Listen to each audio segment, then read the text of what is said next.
Hello everyone, my name is Harsh और आप देख रहे हैं चैनल गुरुकुल। तो please subscribe to my channel, like करें, शेयर करें वीडियोस और कमेंट करके हमें बताएं कि आपको हमारी वीडियोस कैसी लग रही हैं। कोई सजेशंस हो हमारे लिए तो प्लीज़ कमेंट सेक्शन में हमें बताएं। तो आज का हमारा वीडियो है मैनेजरियल इकोनॉमिक्स के ऊपर, ठीक है। तो हम इसे ध्यान में रखते हैं कि ये इकोनॉमिक्स कम्प्लीटली नहीं है, ये मैनेजरियल इकोनॉमिक्स है which is a part of economics. Economics is a very wide subject और उसमें से जो हमारे लायक जो मैनेजमेंट में जो काम आती हैं चीज़ें उसे हम समझेंगे, उससे हम रिलेट करेंगे कि कैसे वो हेल्पफुल है, ठीक है। मैनेजमेंट में कैसे वो हेल्पफुल है। तो सबसे पहले हम इसकी डेफिनेशन को समझते हैं और ये कैसे डेवलप हुआ वो समझते हैं। तो जनरली बिजनेस इकोनॉमिक्स और मैनेजरियल इकोनॉमिक्स को हम ऑलमोस्ट सेम इंटरचेंजेबली यूज़ किया जाता है, ठीक है ना। पहले बिजनेस इकोनॉमिक्स कहा जाता था, बट रिसेंट एरा में मॉडर्न टाइम्स में इसे मैनेजरियल इकोनॉमिक्स बहुत पॉपुलर हो गया है और इसे मैनेजरियल इकोनॉमिक्स कहा जाता है। तो managerial economics may be defined as the study of economic theories, logic and methodology which are generally used to provide the solution to the problems faced by the managers in the due course of business.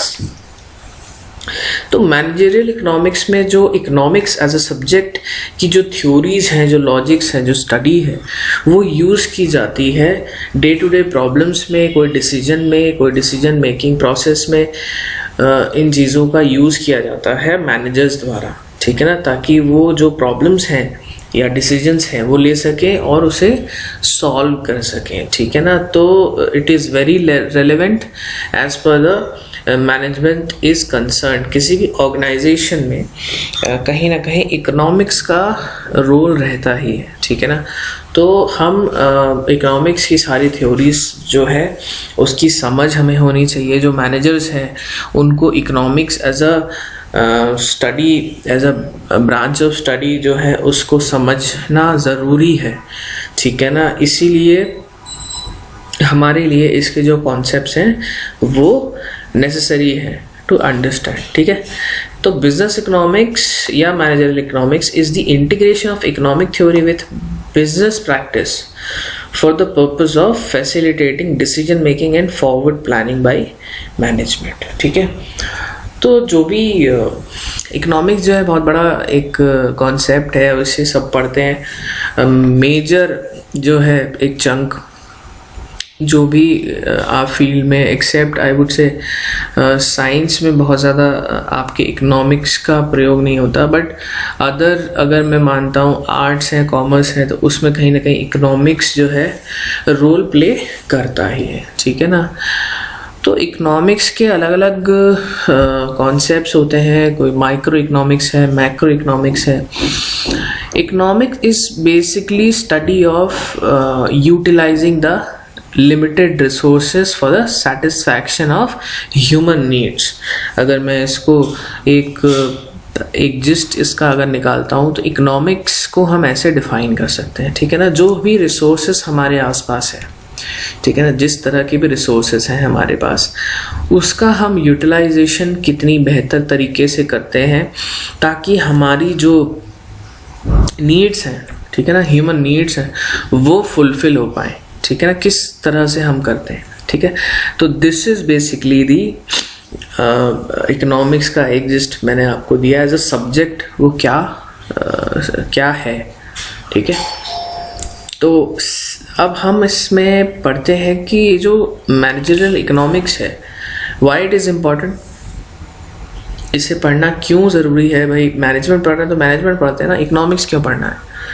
तो economics इसलिए पढ़ना है क्योंकि first ये है कि better allocation of resources. तो हम जैसे मानते हैं कि जो इकोनॉमिक्स है वो is a study of allocation of resources, ठीक है ना। जो स्केयर रिसोर्सेज हैं उसकी एलोकेशन हमें सिखाती है। तो ये क्यों ज़रूरी है, क्योंकि मैनेजमेंट में भी और बिजनेस में आपके कहीं ना कहीं आपके रिसोर्सेज जो हैं हमेशा लिमिटेड होते हैं, ठीक है ना। तो इस दुनिया में रिसोर्सेज हमेशा ही लिमिटेड हैं and the human needs are unlimited, ये हम मान के चलते हैं इकोनॉमिक्स की पर्सपेक्टिव से। तो हमारे जो रिसोर्सेज हैं वो लिमिटेड है और हमें जो है अपना गोल अचीव करना है कहीं ना कहीं। तो हमें इस चीज़ को ध्यान में रखना चाहिए कि जो हमारे रिसोर्सेज हैं उनका एलोकेशन हमें अच्छी तरीके से करना है, एफिशिएंटली करना है, ताकि हमें जो है उसका आउटकम जो है मैक्सिमम मिल पाए। तो इसीलिए जो है मैनेजर इकोनॉमिक्स का रोल यहाँ पे आता है। ठीक है, फिर आता है right decision at the right time. ठीक है ना, it helps the executives working in the firm to understand the various details of business and problems encountered and to take right decisions at the right time by the identification of key variables in decision making process। जो economics है वो बहुत सारे aspects को लेके चलती है, बहुत सारे उसमें फैक्टर्स आते हैं जो कि हमें कंसिडर करने होते हैं। ठीक है ना, ये जो स्टडी है वो सभी तरह के जो है रिसोर्सेज को ध्यान में रख के चलती है। तो वो जो है वो कहीं ना कहीं आपको एक करेक्ट डिसीजन लेने में काम आता है। ठीक है ना, तो every manager has to take various relevant decisions about the utilization of limited resources like land, capital, labour, funds. तो आपने देखा होगा जो 4 इंपॉर्टेंट चीज़ें होती हैं हमारे किसी भी बिजनेस में, फैक्टर्स ऑफ प्रोडक्शन उसको कहते हैं, वो है land, labour, capital and enterprise. ठीक है, तो ये जो 4 चीज़ें हैं वो उसका जो रिसोर्सेज है वो भी एक रिसोर्सेज है।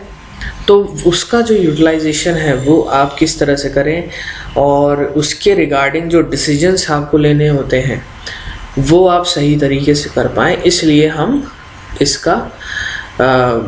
इसको हमें पढ़ना ज़रूरी है। ठीक है, फिर आइडेंटिफिकेशन ऑफ प्रॉब्लम्स।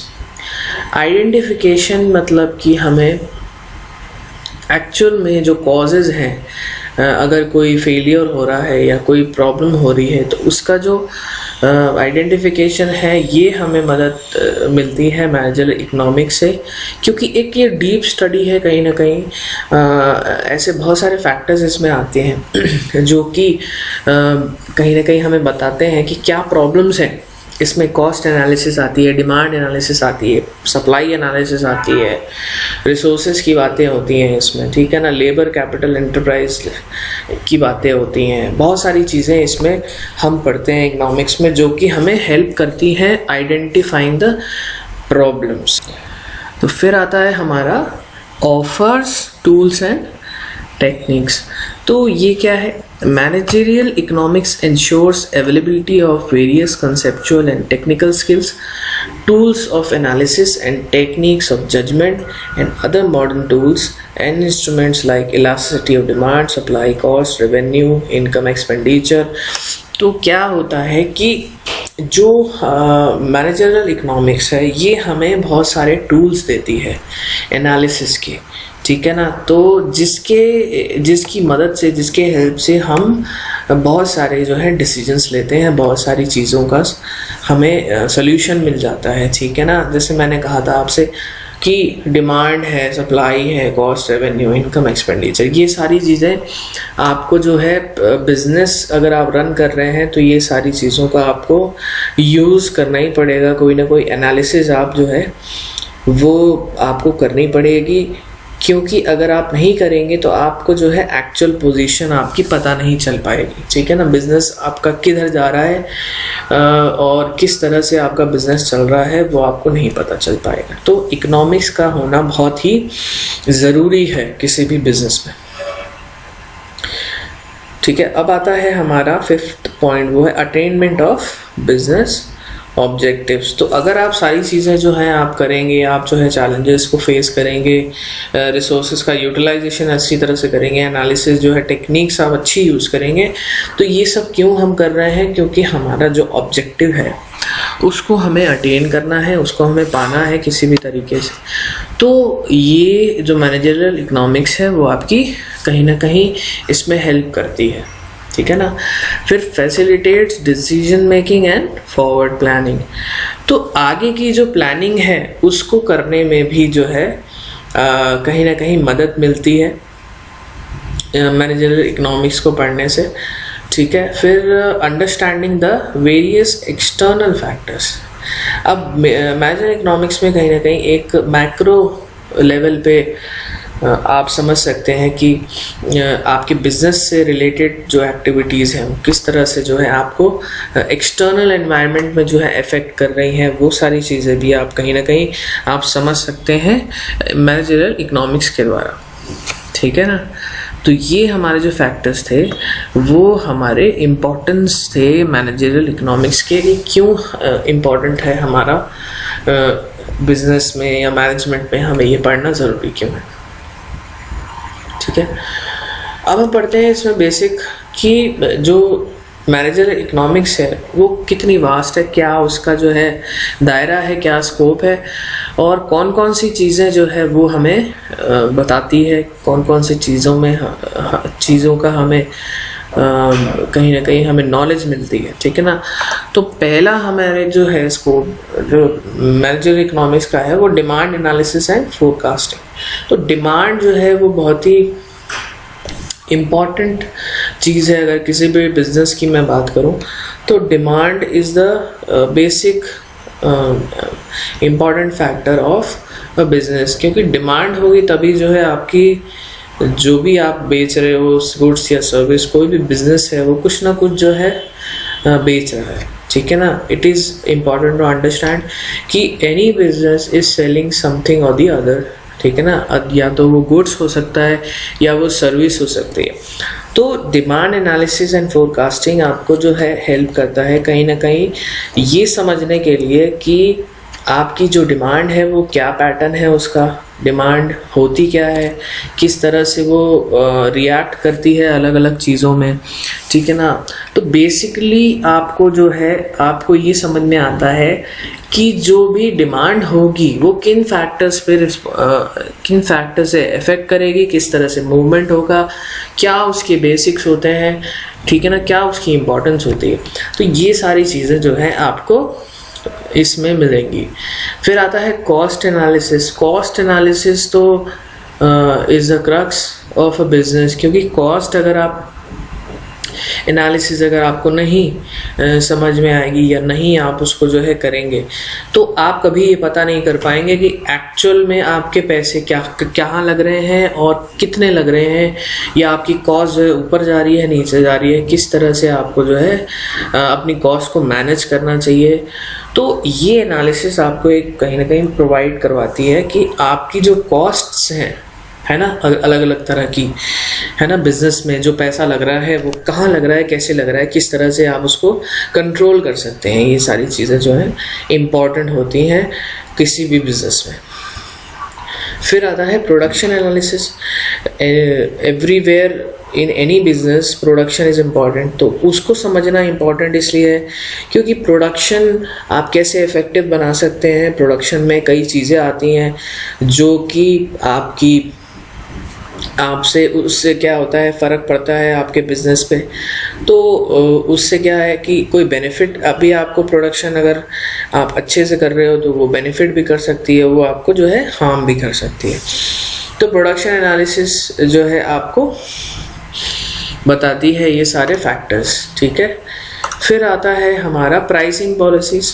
तो जैसे कि कॉस्ट है, कॉस्ट हम पढ़ रहे थे, तो कॉस्ट वगैरह एनालिसिस करके हम जो है एक प्राइसिंग पे पहुंचते हैं कि हमें जो प्राइसिंग करनी चाहिए वो कैसी करनी चाहिए। हमारा जो है एक पर्टिकुलर कॉस्ट हमारा इनकर हो रहा है, हम क्या प्राइसिंग करें जिसकी वजह से जिससे हमारा जो है एक हमारा कॉस्ट भी कवर हो जाए और हमारे बिजनेस में थोड़ा प्रॉफिट भी हमें मिले।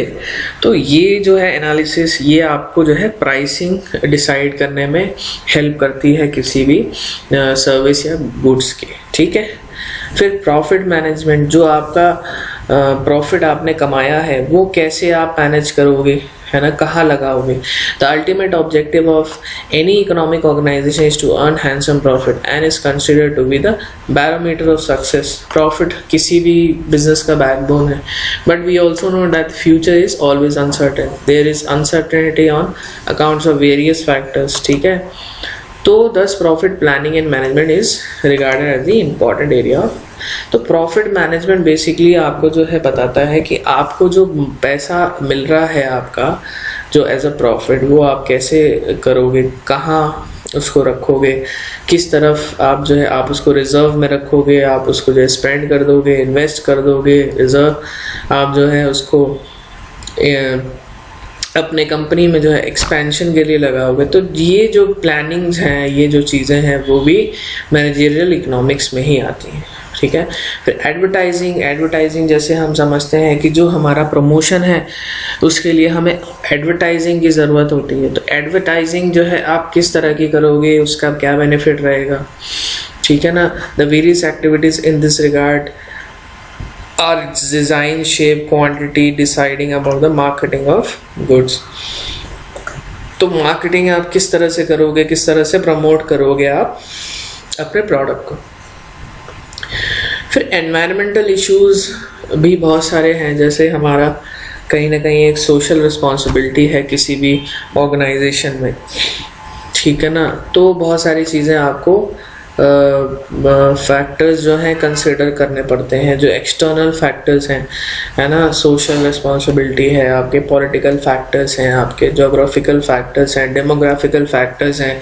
तो ये जितने भी एक्सटर्नल फैक्टर्स हैं, एनवायरमेंटल इश्यूज हैं, वो आपको इफेक्ट करते हैं कहीं ना कहीं। और मैक्रो इकोनॉमिक्स जो एक ब्रांच है इकोनॉमिक्स की, वो आपको एक हेल्प करती है ये समझने में कि एक्सटर्नल एनवायरनमेंट्स क्या हो सकते हैं, वो कैसे इफेक्ट कर सकते हैं आपके बिजनेस को।